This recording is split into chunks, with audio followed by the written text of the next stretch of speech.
Olá, eu sou o Dr. Pedro Sá, docente de percussão da Escola de Música da FRJ e pesquisador associado, consultor da percussão do Museu Virtual de Instrumentos Musicais Delgado de Carvalho. Tá? Eu atuo como timpanista profissional em diversas orquestras há 36 anos e vou falar um pouquinho desses tambores maravilhosos, tá bom?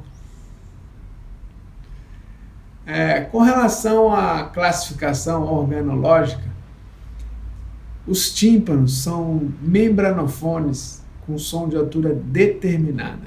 Então, eles podem atingir com extrema precisão Dó, Ré, Mi, Fá, Sol, Lá, Si, devido à sua constituição física. O fuste, que é a caixa de ressonância em formato de tigela, eles descendem de um tambor árabe com esse mesmo formato chamado nakara, com 2 Qs, em inglês nakers. O Museu Virtual de Instrumentos Musicais Delgado de Carvalho possui um par de nakers em seu acervo.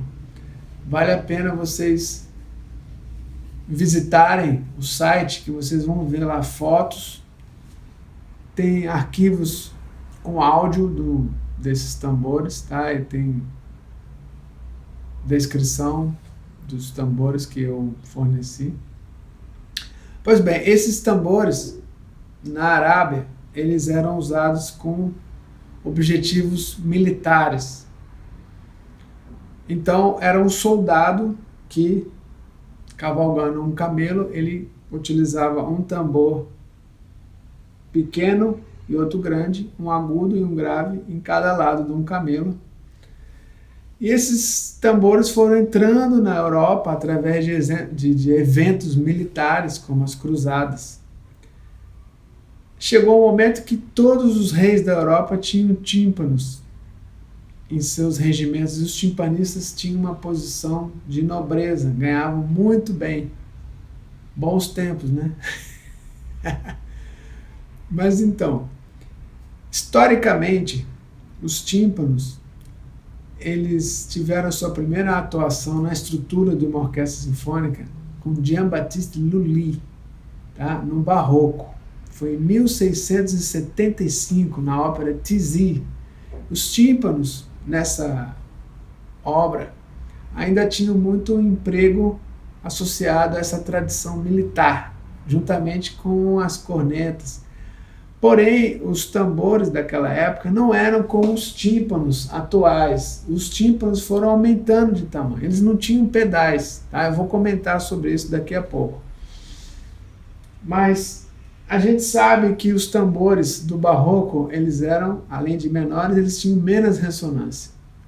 Quando a gente vai interpretar música barroca, eu, por exemplo, eu costumo secar um pouquinho a ressonância com pequenos abafadores. Aqui, ó. Porque sem isso, a ressonância fica assim, ó.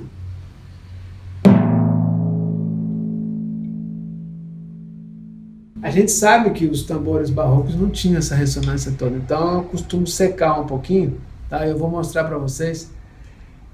Essa aqui é uma réplica de baqueta barroca, tá? Segundo escritos de musicólogos, a gente sabe que as baquetas eram pequenas, leves e de marfim ou mesmo de madeira, mas muito pequenininhas na cabeça, com uma sonoridade bem leve. Vou mostrar para vocês, tá?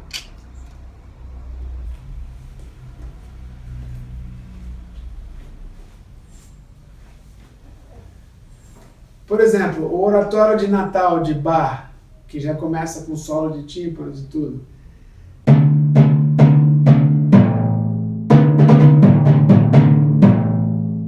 Certo? Se eu tocasse sem o abafamento, ia ser muito sonoro.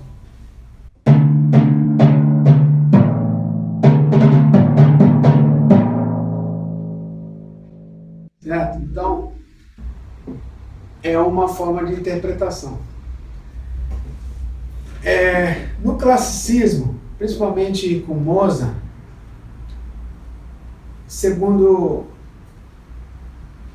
relatos de musicólogos, Sabe-se que a baqueta já tinha uma cabeça de couro, então ela já foi ficando um pouco mais macia, um pouco só o impacto, ó,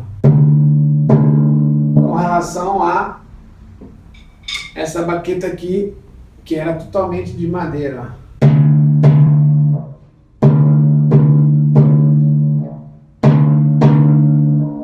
Mas a gente observa em Mozart, em algumas aberturas de ópera como Don Giovanni, Costi fan tutte, Bodas de Fígaro, a flauta mágica, a gente observa ainda aquela tradição militar ainda, principalmente em quinta justa, né? Por exemplo, a flauta mágica.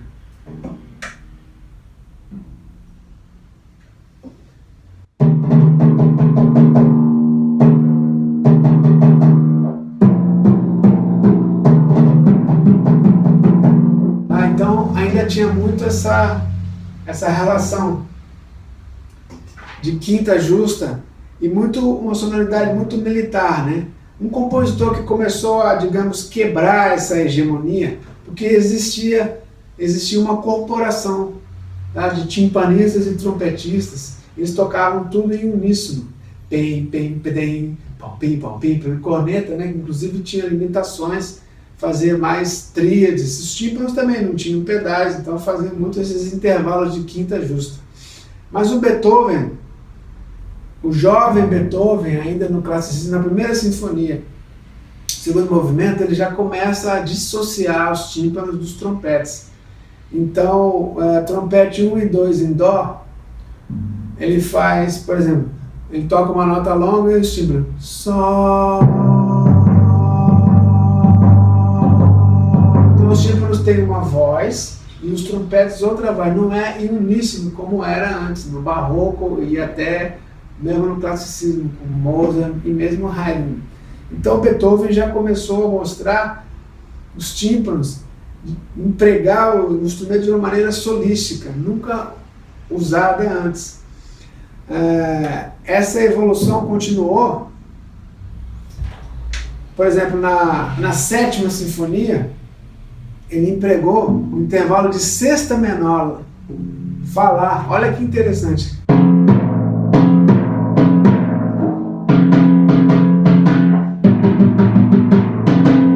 Muito legal isso, ninguém nunca tinha feito. Já na oitava sinfonia, o intervalo de oitava justo.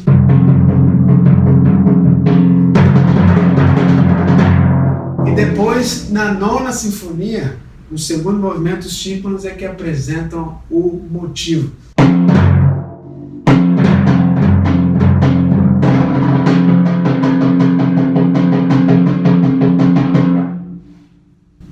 Depois, ainda continuando esses exemplos de baquetas, né?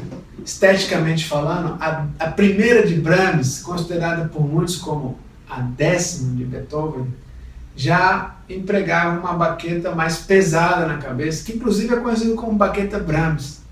Tá? Essa sinfonia é um exemplo onde o timpanista pode realmente mudar todo um caráter. E tem a carga emotiva também, como se fossem as batidas do coração, né?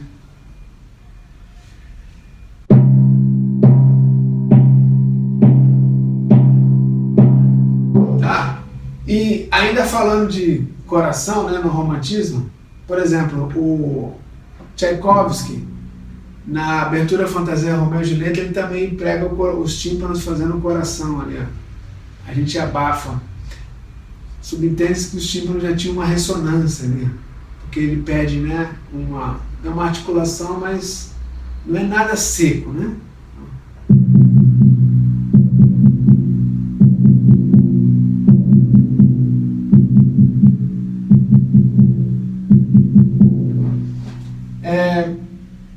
Os instrumentos, os tímpanos foram sofrendo inovações tecnológicas, né? Os compositores queriam atingir notas mais, mudanças de afinação com mais rapidez. Schubert, o próprio Tchaikovsky, Dvorak, já começavam a empregar um outro tímpano aqui para atingir notas mais graves, ele trabalhava com 3. Schubert colocava já precisava do Fá sustenido, então precisava de um tímpano um pouco menor, então a gente chegou a um quarteto de tímpanos, né? Infelizmente não tenho aqui para mostrar, mas algumas inovações tecnológicas foram feitas, né, ao longo do século XIX.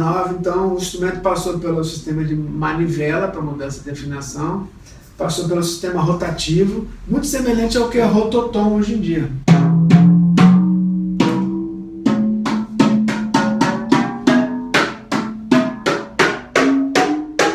Tá? E até chegar aos pedais, mais ou menos em 1880, o instrumento possui os pedais e você não pode separar mais, é uma parte inexorável do instrumento. Tá? Mas os pedais, eles não são só para fazer glissando, quem explorou muito foi o Bartók, né? Não é só para glissando, tá? O próprio Bartók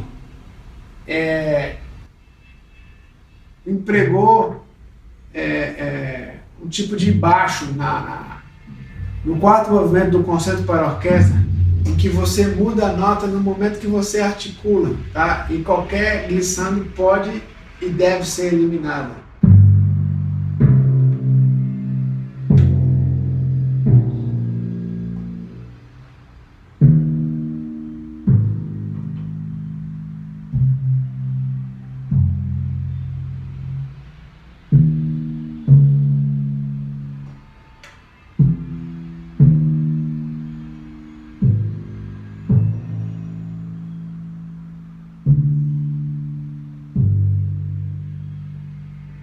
Certo? Então é possível você fazer melodias, não só glissando. Esse instrumento é muito rico.